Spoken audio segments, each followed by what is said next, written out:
Hello, my name is Evin Phoenix, student of the Psychology Department at Excelsior College. The following is a presentation on the construction of a feminist sexual consciousness, drawing on gender studies theory, ancient goddess archetypal literature, artifacts of the divine feminine, theories on the origins of patriarchy, neuroimaging and studies of physiology of women's orgasm, and an attempt to formulate a radical and cohesive perspective on women's contemporary sexual agency from both a humanist and feminist lens. So hopefully this presentation can awaken a feminist sexual consciousness in the viewer regardless of gender. Oppression and subjugation of women throughout history has stolen opportunities for women to form their own personal sexual philosophies. Women should explore sexual experiences driven by their own agency and understanding of their own bodies and desires. Ideally, women would also experience and benefit from cultural rites designed to validate women's sexual consciousness as they enjoyed in prehistoric times. A comprehensive overview of women's role in sexuality and spirituality throughout history may provide a new modality of healing women's sexual oppression. While patriarchy may not be considered particularly sexy, it is firmly established in the contemporary bedroom. While rejecting patriarchy is not enough, this is often seen as a final step in consciousness raising. But women must elevate their sexual consciousness by exploring ancient and historical sacred sexuality, drawing from goddess literature, Tantric texts, and cutting-edge research on women's consciousness, as well as the neurophenomenology or the neurological understanding and philosophy of human experience. So clinical applications of sex therapy for both women and men should include acknowledgement of the diversity of women's sexual experience and validate women's sexual consciousness by demonstrating and explaining historical and spiritual practices designed to explore and validate women's sexual experience. This presentation proposes a theory of feminist sexual consciousness and provides suggestions for clinical practice with recommendations for future research. So in the next slide, of course, you see Elizabeth Taylor in the 1963 movie Cleopatra, which was as close to an iconic and popular portrayal of the divine feminine as we may ever see. One of the most fundamental and traditional practices of human civilization, however, is the systemic destruction of women's bodies and spirit. Throughout the scope of history, violence against women has been universal in societies and cultures. Not only is it as common as the day is long, but violence against women is often used as justification for the establishment of a power structure and status quo. For example, honor killings as a means of maintaining control of familial reputation, the war on women's health in the United States to prevent women from controlling their own reproduction, bride burnings in South Asia as a means of controlling family property and legacy, and female genital mutilation as a means of controlling women's sexual expression and experience. Destroying and controlling women's bodies is of paramount importance to the control of the populace because of the nature of women's sexual power. This is the whole basis for the prevailing theory on the rise of patriarchy. This is the means of empirical control of the status quo. However, male domination was not always the norm. Tens of thousands of years ago, prehistoric human societies may not have realized the connection between men's role in conception, because 9 months is a long time. And many early human societies appeared to have believed that women exerted a solitary power of the propagation of the species. While this is impossible to confirm, we do know for certain that most prehistoric societies placed extraordinary emphasis on honoring women's role as life givers. And this was reflected in the mythological allegories of the time, with female creators, or a creatrix rather, often serving as a focal point of many mythological explanations for the earth and cosmos. We know about the role that women's reproductive power had in these societies due to the sheer vastness of the amount of feminine fertility images discovered. From figurines to cave paintings, mosaics, pottery, carvings, jewelry, the female form was the definitive image of prehistoric civilization. As popularized by Gerda Lerner and Marilyn French, the prevailing theory on the origin of patriarchy is as follows. When humans realized the connection men had with procreation, it turned everything on its head. Women no longer appeared to have 100% control over the survival of the species in this regard. Indeed, life during these times was incredibly labor-intensive. From dawn to dusk, every waking moment was spent trying to survive. Men most likely decided they wanted to invest all this time and energy in their own offspring, and devised a means to control them. Seems reasonable. But by controlling women's bodies, they controlled their reproduction and their own offspring, and this was the likely origin point of the concept of property in humanity. As property expanded following the Neolithic agricultural revolution, civilization was invented with the rise of the state. The state, by nature, is a definitively patriarchal concept, as nearly all ancient civilizations in recorded history were male-dominated with few exceptions. It makes sense, then, that women's bodies and sexuality were deemed dangerous. Freud's concept of penis envy is fascinating in that it is in and of itself a testament to womb envy. It is the projection of humanity's own male-female consciousness paradox. Women's sexuality was the gatekeeper, not just to survival and existence, but to the bedrock of civilization. If a queen of ancient Egypt, Sumer, Mesoamerica, or of a Chinese dynasty were to bear the child of a man other than the emperor or king, it would have had serious implications for the entire status quo. So naturally, women had to be controlled in order to control lineage, property, civilization, and history itself. In this slide are some ancient artworks that represent the creator goddess, or Creatrix myth, common in many early cultures. Clockwise from upper left, notice the first image. The Minoan goddess with snakes from Crete, circa 1600 BCE, is layered with symbolism of the divine feminine. Anne Baring and Jules Cashford write in The Myth of the Goddess of this image. The goddess is holding a snake high in each hand with all the ritualized gesture of divine statement. The net pattern on her skirt, which gathers significance from its Paleolithic and Neolithic ancestry, suggests she is the weaver of the web of life, which is perpetually woven from her womb. Her skirt has 7 layers, the number of the days of the moon's 4 quarters, which divide into the 2 waxing and waning halves of the cycle, like the Neolithic cross inside the circle. Although 7 was also the number of the visible planets, this is probably a lunar notation of series and measure, so that sitting in the lap of the goddess, as the overlapping panel of her gown invites, would be to experience time supported by eternity, and eternity clothed in time. In the next image, also from Minoan Crete, roughly 200 years later, is the goddess on the world mountain. Joseph Campbell, world-renowned mythologist and lecturer on the power of myth and contemporary psychology, wrote of the image a design from a gold signet ring. He wrote, "So there we have the goddess, holding 2 serpents. She holds the whole thing in her hands. They are all part of her mother consciousness, and her being incorporates both aspects, the solar and the lunar. Images of the goddess frequently show her atop a mountain. The whole mountain is the goddess.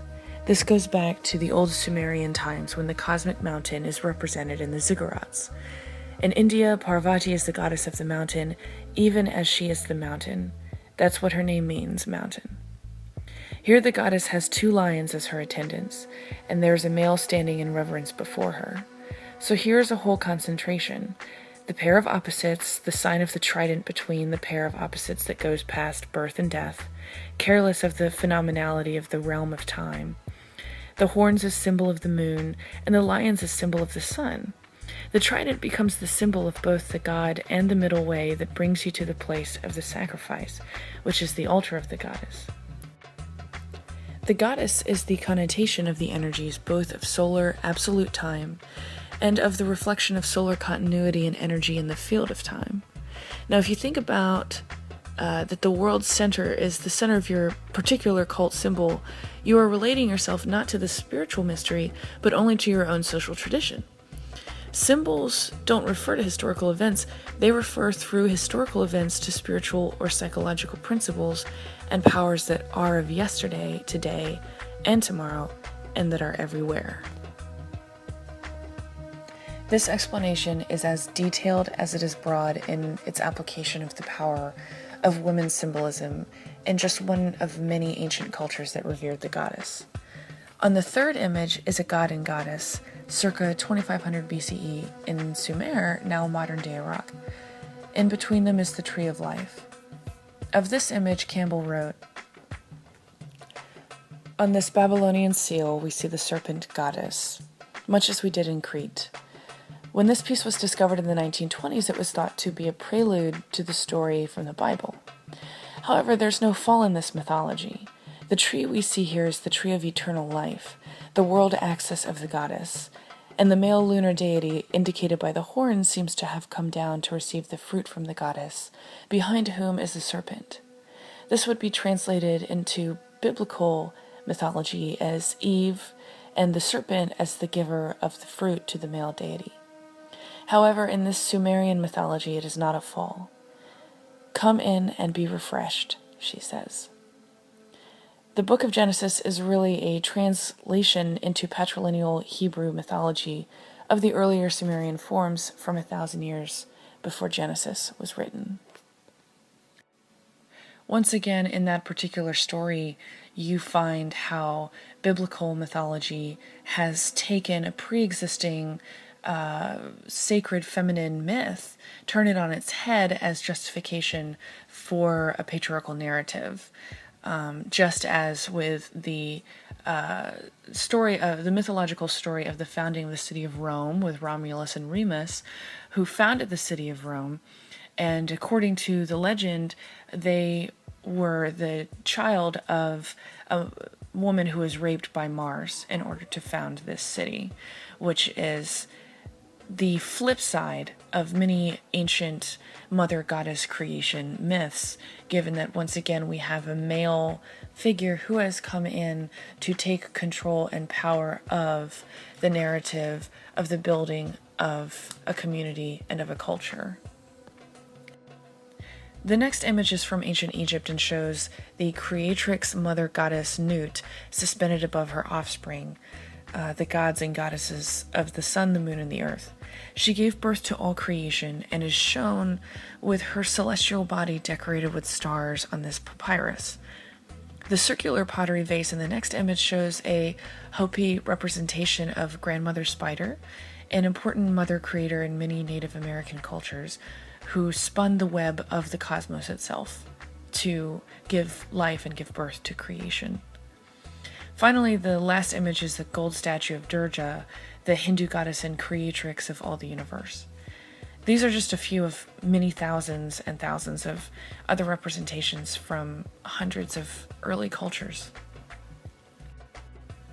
The first person to sign their name below their writing in all of human history was the poet and priestess Enheduanna of ancient Sumer. She was the interpreter of the heavens, something of a cosmologist, and the most powerful person in the cradle of civilization in her time. She invoked the goddess of the moon and heavens, Inanna, into her own human form to become the goddess herself. With a crown of horns resembling the crescent moon, she would be sexually attended to by a priest in order to draw the goddess into her body and bring blessings and fertility to the people and the crops of the landscape. Enheduanna wrote about these sex rites in her poem The Courtship of Inanna and Dumuzi, where she wrote in first person as the goddess herself. This is but one representation of women's sexual power in ancient times. This kind of sexual power was so profound that it was sought after by men and kings alike, who would visit sensual priestesses in order to be blessed by the gods, showing the inseparable relationship between sexuality, and especially women's sexuality, and religious experience. Modern interpretations of Tantric texts can help shed some light on the nature of this power and provide a structured means by which to approach transpersonal sexuality, especially with a feminist lens. Female-authored Tantric texts from the 6th century read from a contemporary feminist perspective, show autonomous definitions of self in these practices, which is the essence of radical feminist sexual experience. The core of Tantra is recognizing the potential of the individual to transcend the limits of everyday human experience, especially with another person. While the ancients described natural energies as chakras, chi, vibrations, or other somewhat whimsical ways, we now understand such things to be embodied in the atoms that are the makeup of matter and the cells that interact as the gatekeeper of life. These absolutely interact chemically, electrically, and neurologically in sexuality. So in a sense, the ancients were correct. In Tantra, some of this energy is considered to inhabit sacred human fluids such as menstrual blood and semen. Given that these are the liquid substrates of the creation of life, it does change how one looks at them. Tantra is one of many approaches to integrating these ancient ways into modern life, as well as clinical therapeutic application. There is a sad and profane sexual and spiritual disconnection in modern life. This is no more epitomized than in the whimsical but meaningless results of the well-intentioned sexual revolution from last century, where casual sex is now viewed as the norm and meaningful sexual connections the exception to the rule. If the body is the vehicle of our minds and our minds are the seats of our consciousness, then physical connection is the potential for transpersonal experience. Such transpersonal experiences have enormous potential for healing in psychotherapy, relationships, intimacy, and the development of the self. It is in our relationships with others that we tend to have the greatest insights into ourselves. Therefore, these can be powerful in facilitating inner healing and the development of empathy in such connections. Perhaps transpersonal sexual experiences then have some of the greatest power and spiritual potential, especially considering new models of women's orgasmic consciousness, which we'll look at in a minute. This relationship between sexuality and spirituality is vastly misunderstood in contemporary times, though it appeared to be revered in ancient practices and art. One reason why this relationship is so controversial in modern life is because it requires a radical sense of vulnerability and forsaking of one's ego in order to be so deeply connected. In a contemporary world where the external, the material, the superficial, and the obvious are often valued more than the internal, the immaterial, and the mysterious, it is little wonder that we struggle so greatly in our endless search for meaning. With traditions, rituals, and ceremony that had been developed over the millennia, prehistoric and ancient people had a grasp of something authentic that we have since become detached from. This is painfully evident in our modern take on sexuality, especially in a patriarchal world.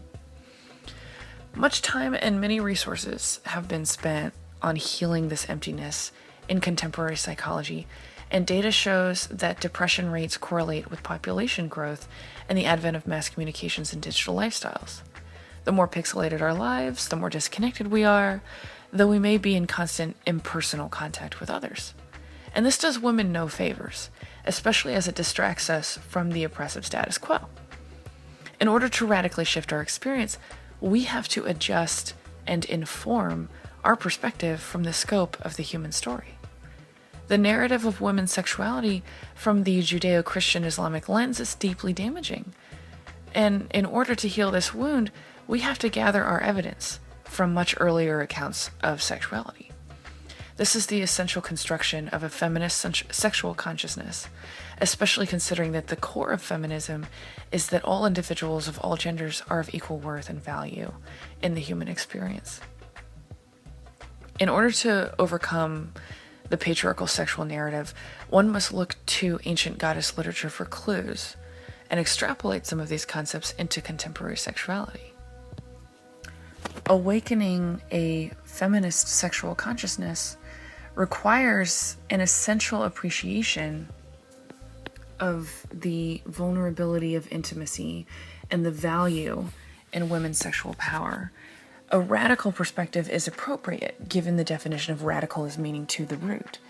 Women of all cultural backgrounds can turn to the multitude of representations of women's sexual power to inform their own sexual agency in the modern age. This could be a vital step to dismantling the patriarchal grip on sexuality overall and enabling people of all genders to experience a fulfilling sexuality on their own terms. Now, recent years have seen emerging scientific evaluations of new models of women's orgasm. With so many neural pathways in various erogenous zones on a woman's body, there are over 16,000 ways central neural networks can be stimulated to produce orgasm in the female body. The mechanisms of female sexual release are as intricate as they are varied in potential and are most profound when sought after in a balanced, progressive elevation. Some new theories support a cohesive model of expanded sexual release, or ESR. The ESR orgasm tends to be anywhere between 3 and 15 minutes long, and can induce transcendental experiences, such as spiritual epiphanies, altered states of consciousness, synesthesia, or the blending of sensation, and association of stimuli with other senses, as well as the intensity, duration, and pleasure continuing to increase over the scope of the orgasm experience. According to the 4-nerve and 6-pathway model of female orgasm, ESR orgasms are a form of blended orgasm, or the stimulation of multiple pathways, such as vaginal, clitoral, anal, or breast, or pudendal, pelvic, hypogastric, vagus, and intercostal nerves. It should be noted that a blended orgasm, which leads to ESR orgasms, is not physically possible without the stimulation of the oxytocin pathway in the intercostal nerve through the brain. Without this neurotransmitter release in the context of cognitive and emotional stimulation combined with the physical pleasure, an ESR orgasm is not easily achieved.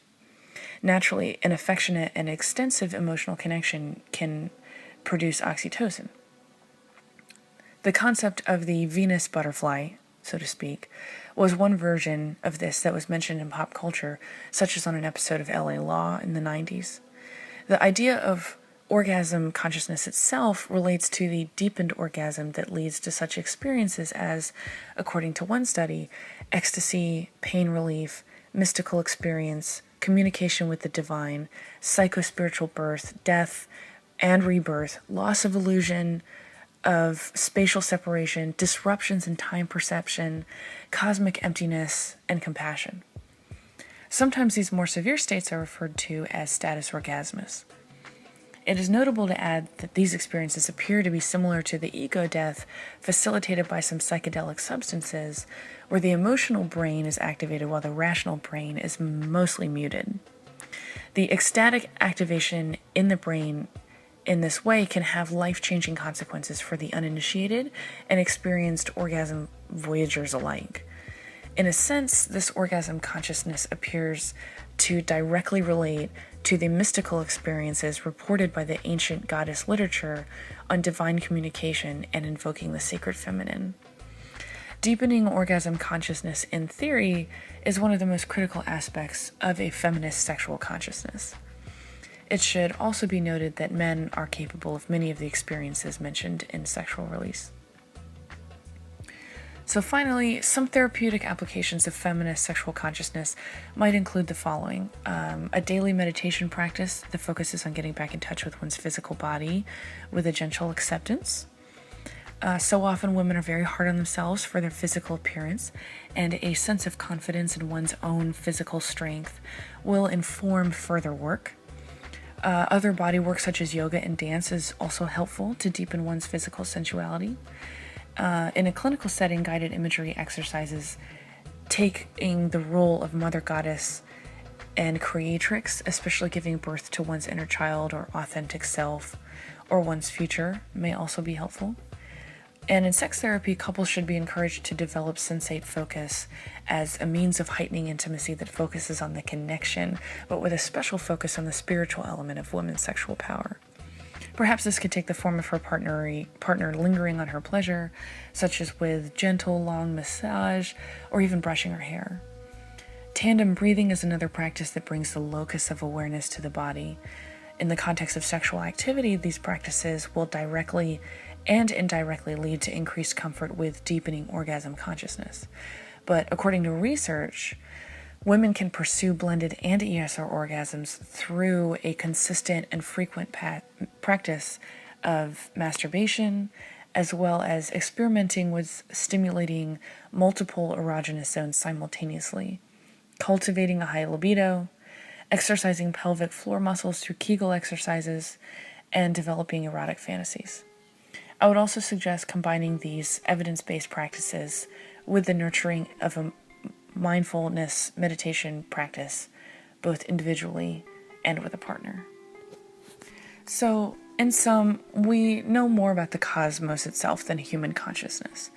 This ironic paradox is further compounded by the lack of focus given throughout history to women's consciousness. It was only until recent generations that women were even understood to have consciousness.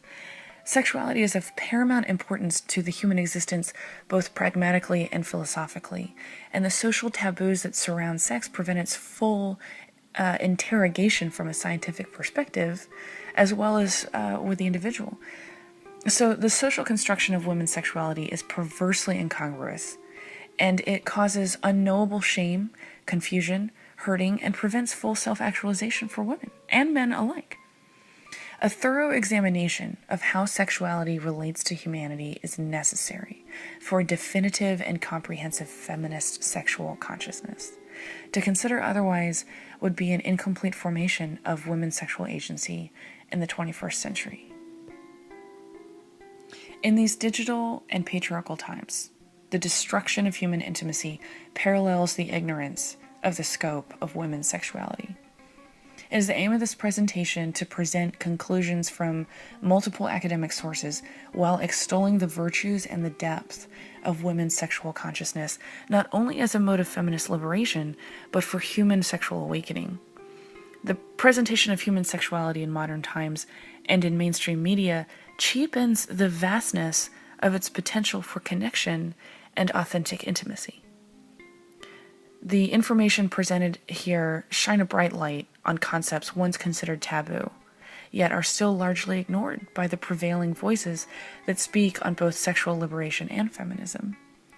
So perhaps it's a testament to the subversive power of feminist sexual consciousness that it has long been slighted and misunderstood by the status quo.